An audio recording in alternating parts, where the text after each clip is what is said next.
सुप्रभात बच्चों, आज मैं आप लोग को विसर्ग संधि पढ़ाने जा रही हूँ। विसर्ग का 4 भेद है, जिसमें से हमें 2 पढ़ना, उत्तम अस्वत्तम। उत्तम में क्या है कि विसर्ग को उ करने का नियम है। यदि विसर्ग से पहले अ हो और उसके बाद अ अथवा किसी भी वर्ग का तीसरा, चौथा, पांचवा अक्षर हो तो य र ल व हो या य र ल व ह हो तो विसर्ग को उ हो जाता है, तथा प्रथम अ और उ और विसर्ग मिलकर उ मिल हो जाता है। जैसे अ जोड़ विसर्ग जोड़ अ, यानी अ और विसर्ग मिलकर यहाँ पर उ हो गया। और फिर जब अ और उ मिल जाता है तो फिर वो अ में चेंज हो जाता है। और अगर विसर्ग के बाद अ अक्षर रहेगा उस समय अ हो जाता है, यानी एस जैसा जो चिन्ह है ऐसा होता है।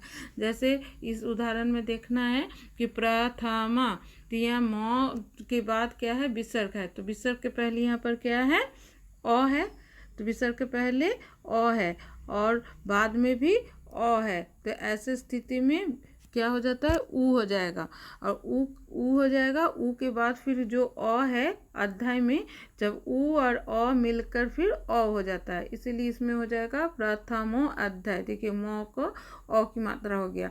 और विसर्ग के बाद अगर अ रहेगा तो ऐसी स्थिति में हम अ पूरा नहीं लिखते हैं, एस का चिन्ह देते हैं। इस तरह से जैसे एस लिखा जाता है, इसको अ बोलते हैं संस्कृत में, इस तरह का लिखेंगे। जब अ रहेगा तभी करेंगे, अगर दूसरा कोई अक्षर रहेगा तो उस समय हम नहीं करेंगे। जैसे देखिए मन हरा, तो यहाँ मन हरा में ये मन विसर्ग के बाद ह है, यानी य र ल व ह है। हम तो इसीलिए यहाँ पर भी वही नियम होगा कि विसर्ग के पहले मना में जो है विसर्ग, इसके पहले अ है और बाद में विसर्ग है और फिर बाद में क्या है, ह है। ऐसी स्थिति में क्या हो गया, ओ हो गया, तो मनोहरा हुआ।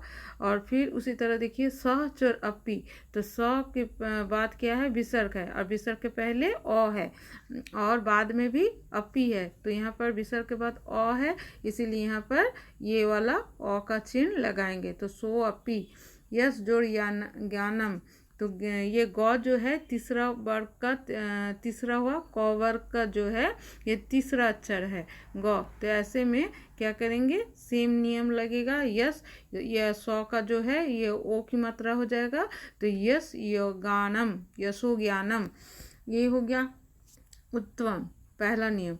और दूसरा नियम है स्वत्तम। स्वत्तम में विसर्ग को हम लोग किस में चेंज करेंगे, तालिवे स, मदीने स, धन स करने का नियम है। ये तीनों सौ में चेंज होगा विसर्ग। यदि ये कैसे चेंज होगा, यदि विसर्ग के बाद जैसे क है ना, तो विसर्ग है, तो विसर्ग के बाद च हो या छ हो, च हो जाएगा या तो छ होगा। वैसे स्थिति में क्या करेंगे हम, ये या सौ तालिवी स हो, तो ऐसे स्थिति में क्या हो जाएगा, विसर्ग तालिवी स में चेंज हो जाएगा। जैसे क चौरा, तो यहाँ पर क्या है, विसर्ग के बाद च है, इसीलिए यहाँ तालिवी स हो गया, आधा तालिवी स, कस चौरा हो गया। और उसी तरह यदि विसर्ग के बाद च छोड़कर क्या हो जाएगा, ट और ठ या मूर्धन्य स हो, तो ऐसे में विसर्ग स में चेंज हो जाएगा। जैसे रामा जो ठकुरा, तो यहाँ रामा जो है विसर्ग है, विसर्ग के बाद ठ है, तो यहाँ पर क्या हो जाएगा, रामा यहाँ तालिवी स हुआ था, यहाँ पर मूर्धन्य स हो जाएगा, रामस ठकुरा। उसी तरह फिर है, यदि क त स रहे तो ऐसी स्थिति में दंत स हो जाएगा, विसर्ग का क्या हो जाएगा, दंत स में चेंज हो जाएगा। जैसे नमा जो तुभ्यम, तो न विसर्ग के बाद तो है, तो विसर्ग के बाद तो होने के कारण क्या हो जाएगा, यहाँ पर दंत स हो गया, तो नमस्तुभ्यम।